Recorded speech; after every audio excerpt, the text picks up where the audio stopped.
Hello everyone and welcome to this presentation which is about blended learning using Teams. Just want to say congratulations for getting here. Obviously if you are here then you're wanting to improve your practice and that's great. This session should take you about half an hour to complete. The objectives are that you should be able to, by the end of the session, explain what blended learning is, justify the use of blended learning as a tool to engage learners, analyse the benefits of using Teams as a blended learning tool, select a range of different apps to explore and play with, use Class Notebook to support learner engagement, create channels and tabs that make Teams more user-friendly, plan some blended delivery with a range of different tools, and then finally use growth mindset with your learners to foster some resilience within them.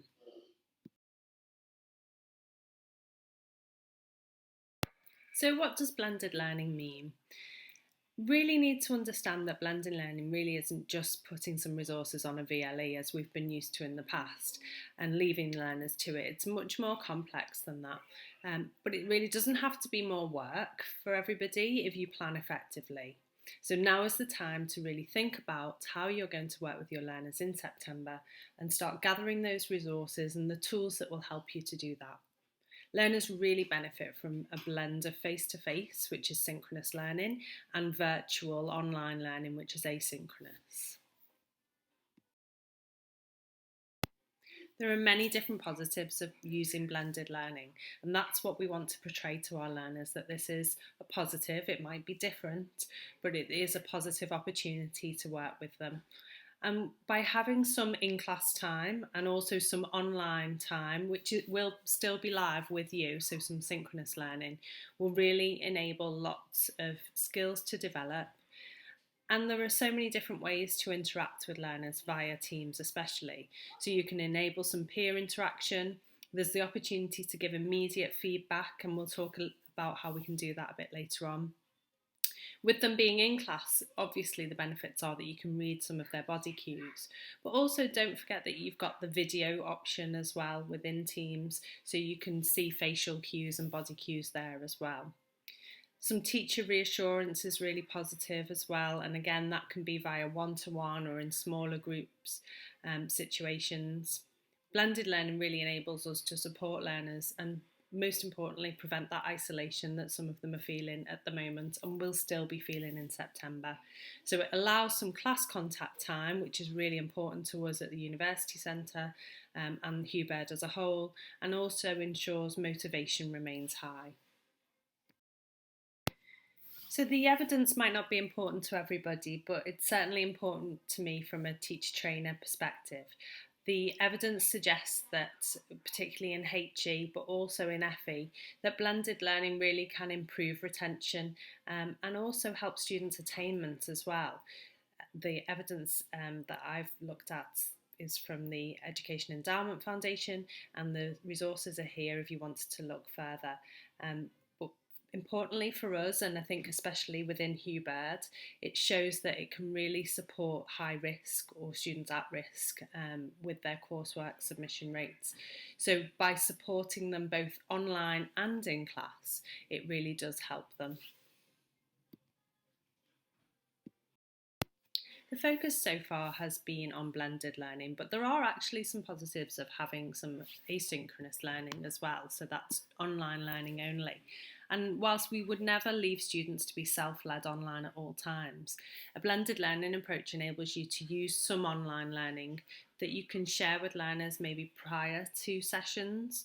And this can really foster some excellent skills within our learners. So things like building their independence, enabling them to be more flexible.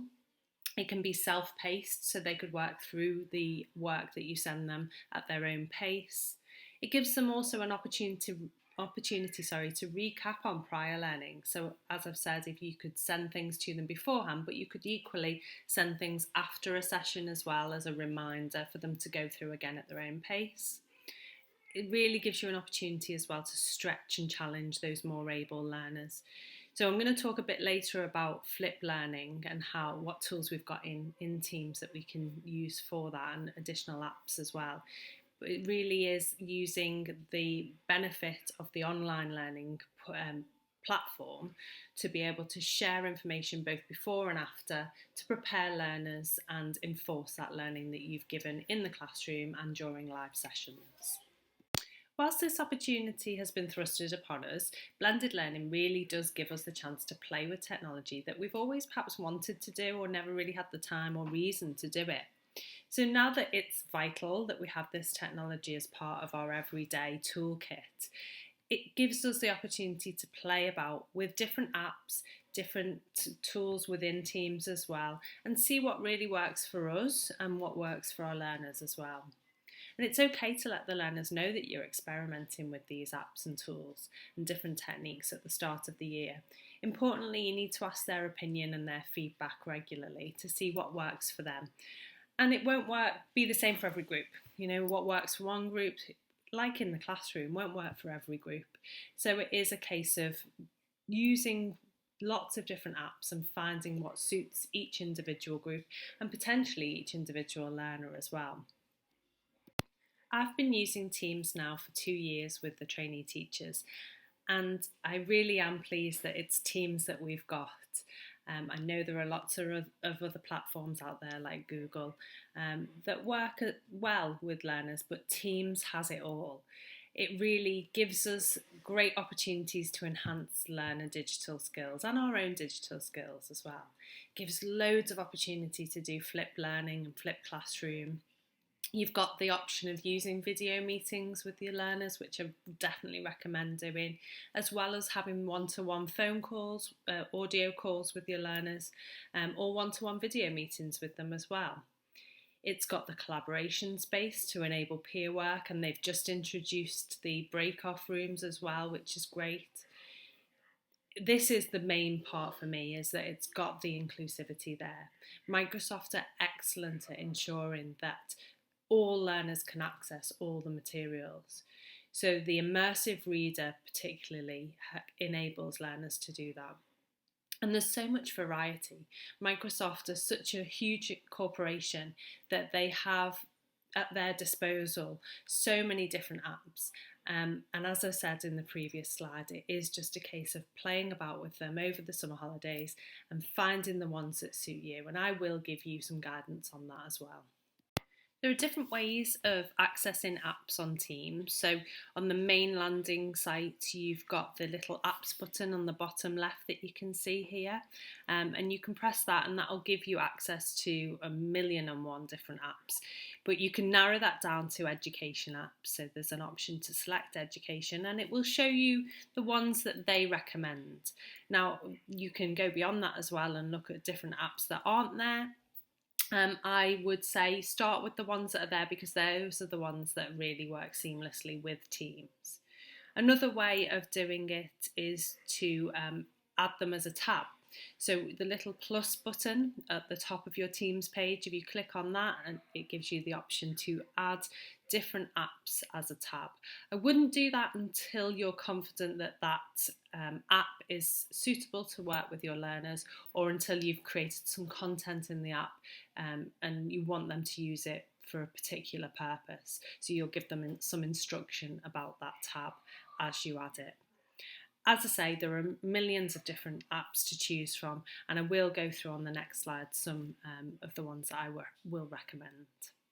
So you need to see these apps as your new tools to use in your blended learning delivery. There are a few that are my favourites that I've used over the last 2 years. So particularly Flipgrid, Padlet, Kahoot and Socrative, quite similar. MindMeister and ThingLink, and then of course you've got lots of others, so Poly for example, the Microsoft Whiteboard and Microsoft Forms as well, which I use regularly. There are some examples here, so if you click on the ThingLink link and you also scan the QR code for the Flipgrid, you'll see some examples of the ways that I've used these apps with trainee teachers. In the video meetings that you do with your learners, there's also a couple of apps built in there as well, so InVision and Microsoft Whiteboard. You can practice using the video without inviting any learners. So just click Meet Now on the post section, and it will open up the video room, and you can then choose the share screen button, which is the box with the little arrow. And that will bring up the opportunity to share your screen, whether it's your desktop or a PowerPoint that you want to share. And it also gives you the option to select Microsoft Whiteboard. And that is just very similar to having either a flip chart or a plain whiteboard, a regular whiteboard in your classroom, and you can draw on that. It does work better if you've got a stylus, and you can hand draw more detail if you've got a stylus, but obviously you can also just use the mouse as well to draw with, and you can add images, etc. to that. Flipgrid is an opportunity for learners to really build their confidence. So it gives you just a very short space of time. It's really mobile friendly, so that they can use the app on their phone, and just similar to the way they use TikTok at the moment. It's a very short video, so you would perhaps set them a task, as I did in this, to select 3 things that they want to improve in their work. And learners can then just do a selfie video. If they don't want to be on screen, that's fine. They can just video record the wall and talk to it. Or have an image there, and then they can share their feelings and their thoughts, and that can go either just to you or to the group. And I would encourage it to the group so that they can all see each other's. And the more you do it, it does feel uncomfortable the first time, but the more you do it, the more comfortable they'll get with it. And it is about them building those digital skills and building that confidence in using the technology, but also general confidence. If they can do that, then they can keep going, and their presentation skills will get better and better. MindMeister is another great tool for doing mind mapping. We've used this quite a lot within teacher training, so it's a collaborative mind map. You can set the topic and then learners can add to it.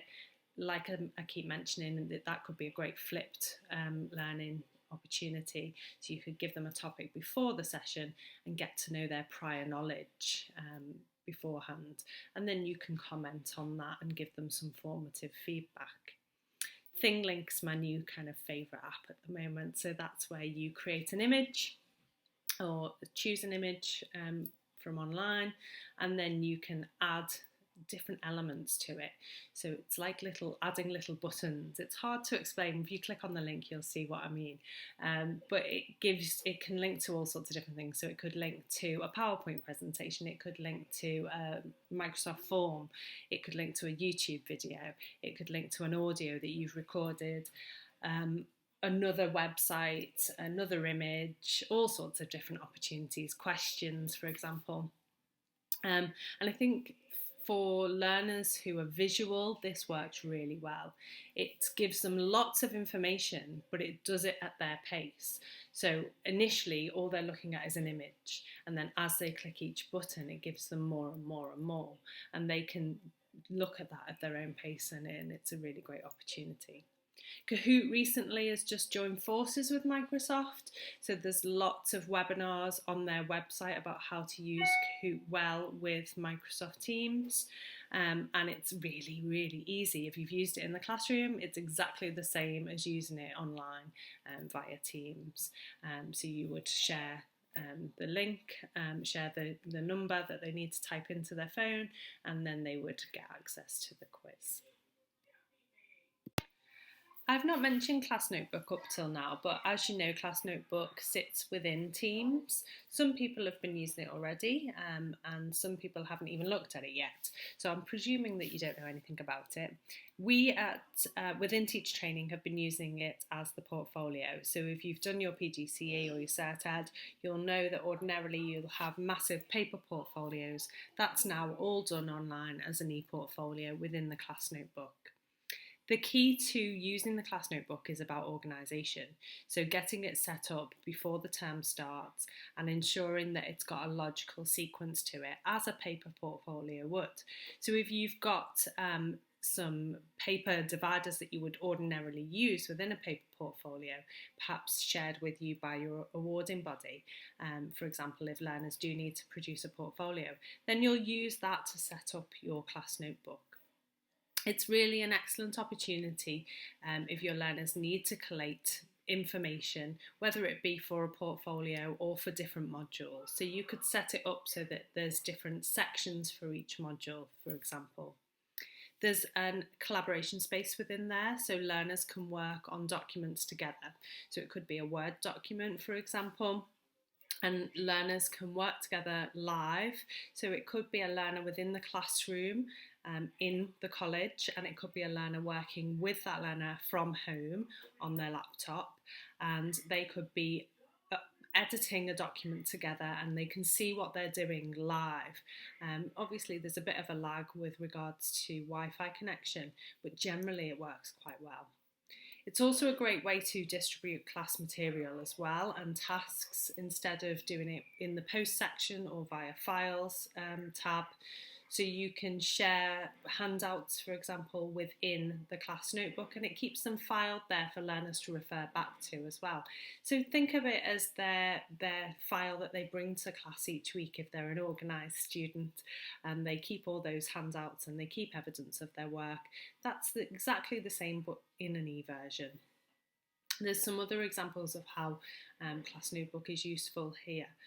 But I also do have some additional training presentations on using Class Notebook that I can share with you. If you're interested in that, just let me know.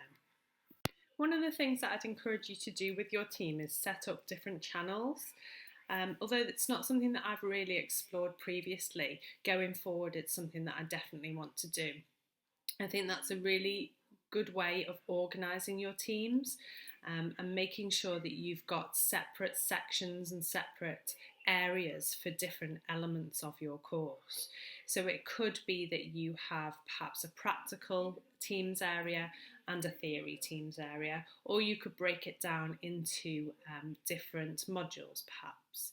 So the SEO team for the HE department did a really good job of doing this with their teams, and there's an example here.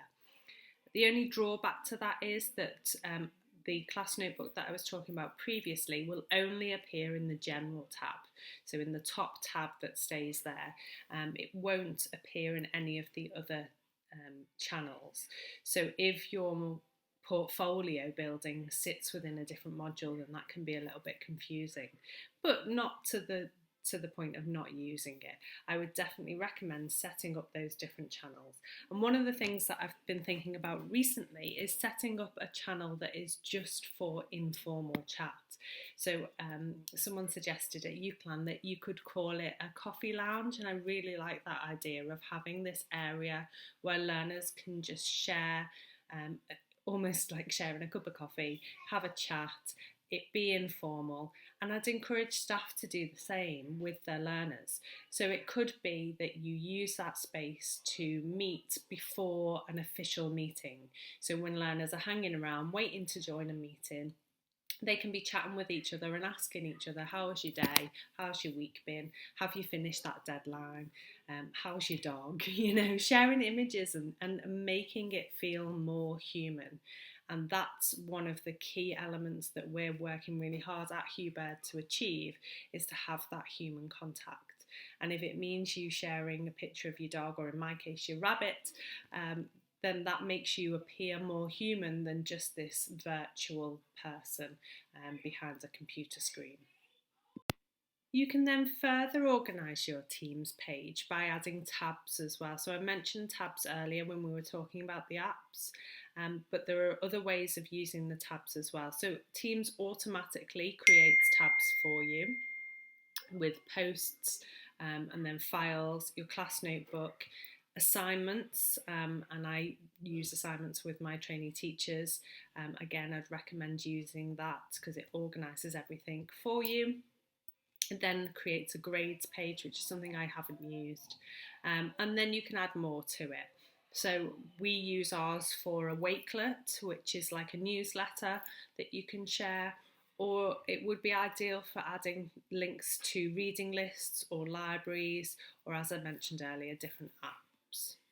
I'm just going to take this time to give you a few tips. So top tips are that extra time and patience will be required at the start. You've probably already figured this out over the last couple of months, but I suggest that you get in your least IT enabled learners first to support them in accessing Teams from home and working with them physically to be able to help them log in, navigate Teams. You can do that by sharing your screen from in the college with a learner at home, but it's much easier if you're there with them and you can see their frustrations and see where they're messing up. My other top tip is that it really is a delicate balance of doing too much online and doing too little. And again, that will only come with time. So you'll only figure that out within the first semester. And share that information with your learners. So say to them, if I've given you too much, I'm sorry, let me know, and I'll cut it back next week, or vice versa. If there's not enough, let me know. And that's where this flip learning comes in. So if you can share information with them beforehand, but not put pressure on them. So say to them, this is optional. If you want to have a look at this material, it's there for your own leisure. Do it in your own time. If you don't, that's fine. And those more eager and more able learners will access that information. And then number 3, pace is important. So following on from number 2, pace in the classroom is just as important online as well. It may take you a few weeks to understand what's the correct pace for delivery. For different groups of learners, it'll be different as well. And again, that comes back to getting feedback from your learners regularly and ensuring that you get that right. The key really is interaction and engagement. You are expected to engage with your learners as you would in the classroom, but doing it in a blended way. And that can be done through the video and audio connection that I've mentioned. It can be done through setting peer group activities in the collaboration space and the new breakout rooms. It can be done through all these different flipped tasks that I've shared with you. Also by gaining that learner feedback and asking them to share their ideas with you about what could be done. Group discussion is really important, and this is something that people really struggle with online, but actually it's just as easy as doing it in the classroom if you set the ground rules first. So using the online video meeting facility in Teams, obviously initially you're going to get them all to mute and perhaps come off camera, but then as you start delivering and you set some discussion points, you could ask learners to go out into breakout rooms and discuss it in groups of 5, for example, or if you're brave enough, you can get everybody to contribute, but get them to use the hands up. So if they want to contribute to the discussion, they can put their hands up and share an idea. You can also let it be a free-for-all, but then the difficulty is that there's going to be people talking over each other. But just the same as it would be in the classroom, you'll find a way to manage that. So it's not going to be exactly the same as classroom learning because you can't replicate it, but you can create something different and equally as engaging. And it comes down to that planning and practice. Practice with your colleagues, practice as much as you can over the summer so that you feel confident in using the technology to share the way you teach in the classroom, but just in a different way. Again, like with any classroom, interaction's really key. And you can make learning interactive really easily using Teams. So you can embed quizzes such as Microsoft Forms quiz, Kahoot I've mentioned, and Socrative are both really good apps to embed quizzes. It's a bit death by Kahoot sometimes, so again, engage it with your learners and decide when it's appropriate and when it's not. You can create challenges for your learners to complete as well. So one of the things I'm doing, it's my bit of a project over the summer, is to create an escape room task within the class notebook. And there are loads of ideas out there as well, so just give it a Google and see what other people are doing. Everybody's in the same boat here, and so many faculties are using Teams. There's so many exciting ideas out there that you can steal and change and make your own. We're all in this together, so it's really important to support one another and share resources. So At the University Centre, for example, a quiz made for criminology could be adapted to use for business, or a sway, something that I haven't mentioned actually. Sways work really well within Teams as well, can be created for graphics, could be equally used within visual merchandising. Things can be adapted, especially with Microsoft Forms and any Microsoft software. You can create templates that can be shared with your colleagues, and they just change it to make it suited to their subject area and their learners. So classroom time is going to be really limited, as we know, within the blended learning model, but it's also going to be really vital. So we have to be really strategic about the way we use that classroom time. I've mentioned flipped learning lots, but flipped activities where you share pre-reading material or tasters of what you're going to deliver will enable learners to start to make meaning before the session.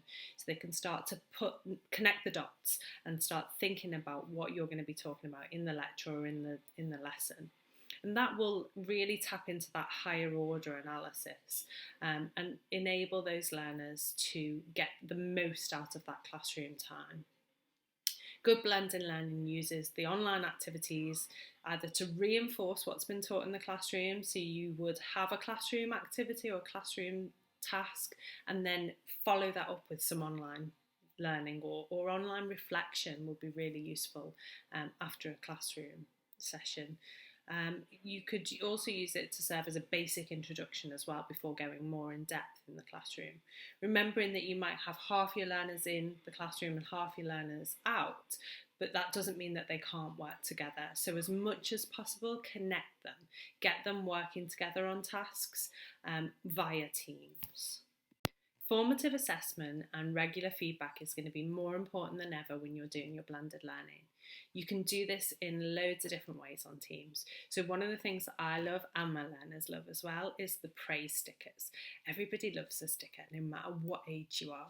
And I found that when I started giving stickers out to learners, they also started to give stickers out to each other as well, which was lovely. So you can praise learners using a praise sticker. And it's in the little option in the post section to add praise, and you can tag particular learners. So there's some examples here. One learner had an audio call with another learner to help her with her portfolio, and after the audio call she sent a praise to that particular learner, sharing it with everybody about how she had been really supportive, and there was great peer support there. And likewise, two learners worked together and they didn't share it with the rest of the group, so I did. So I sent them both a peer support praise sticker for helping each other out. And the comment, you probably can't see it on here, but the comment was, "Oh, I'm such a teacher's pet and I love it." And then the use of the emojis is really important here, because lots of people have liked that comment and even loved that comment. Don't be scared of the emojis. There's some research out there, and I will share it with people if they're interested in it, but there's research out there to suggest that emojis are really powerful tools to share how we're feeling, and they can be used intellectually to accept and to share support, and to show that you're listening, to show that you care, and to just show agreement. So the thumbs up, the like, is just as great as an email saying, "Yes, I agree." And the heart, that's a great way of building that connection with your group, which is going to be really important, especially with new learners who we don't know yet. So don't be fearful of the emojis.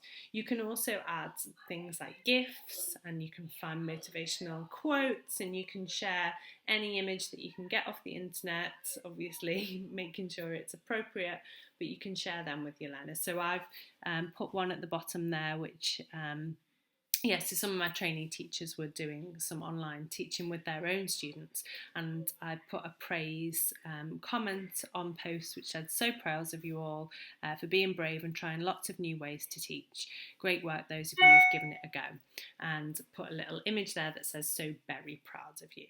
And it's just a bit of tongue-in-cheek, but also that hopefully will motivate those learners to try a little bit harder, to try and be as good as the other learners who've tried things. So it encourages learners, and you again share get them to share feedback to one another as well.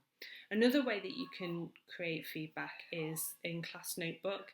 So if you've got students working together in the collaboration space, or just adding things to their portfolio, you can add audio, like I've added audio to this PowerPoint.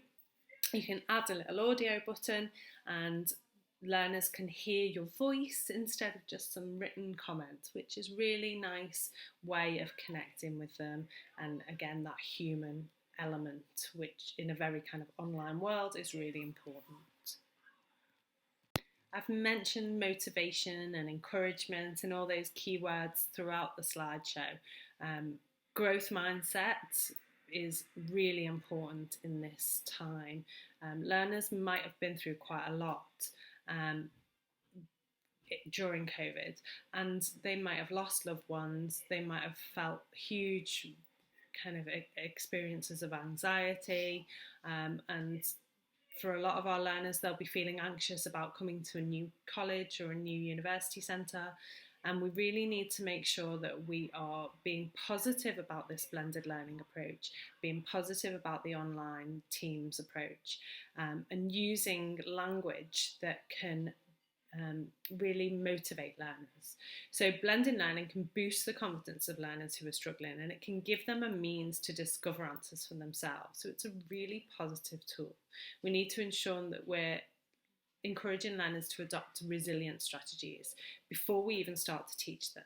So we're talking about well-being of our learners before we even go towards the module specs. So spend that induction time getting to know your learners and getting them to talk and share their experiences of the last 3 months and how it made them feel and what their anxieties are about this blended learning approach, and then reassure them about how we're managing that and how we're going to support them. Use really positive language and have a growth mindset with them. It can grow their autonomy, enable them to be responsible for their own learning. If you're interested in growth mindset, there's some great TED Talks from Carol Dweck on YouTube. I definitely encourage you to go and have a look at those. But yeah, it's about building their resilience, building their positivity and their motivation. Hopefully we won't be in this scenario for a long time, but we need to talk about it positively so that there isn't this negative feeling about it. So although we're being positive, we know there will be learners who are reluctant to engage. The most successful students will be the ones that do engage with the online material and work with teams and add posts and like everything and comment all the time. They will be the most successful learners. So if you see that learners aren't engaging, tag them. Tag them in the team so that you know that they've seen the messages. Ask them to respond. You could also book in some one-to-one tutorials, so that could be face-to-face in classroom time or via a video chat if you're not able to see them in the classroom, where you can share your screen with them and review class material if needed. Sharing the screen is a really great way of showing them physically and visually how to access material if they're unsure. You could share interesting articles, like I said, TED Talks, create discussion around relevant topics and get those learners engaged in that discussion and that conversation. Remind them of session plans and objectives the day before, or if your session's in the afternoon, you might post it in the morning. So again, it's that reminder that you're thinking of them and that you're being studious and that they should be studious as well. Remind them of deadlines. If you're using assignments, that's done automatically, so you don't have to worry about it. If not, then remind them of them, but don't make it a pressured situation. I've mentioned about the emojis. Please use them. They are a great tool to give feedback. And it's letting that learner know that you've read and responded to their message. Stop using emails to contact students and keep all your communication via Teams, and that way they have to engage with Teams. Finally, some practical. So thank you everybody for having a go at this presentation. I hope you take some good ideas away with you and have a bit of a practice and a play over the summer. There is a quiz for you to complete. Nikki might ask you to complete this in the portal. The link is here if that doesn't work. If you've got any questions, then please do email me. It's lucy.harding@hubaird.ac.uk. Thank you.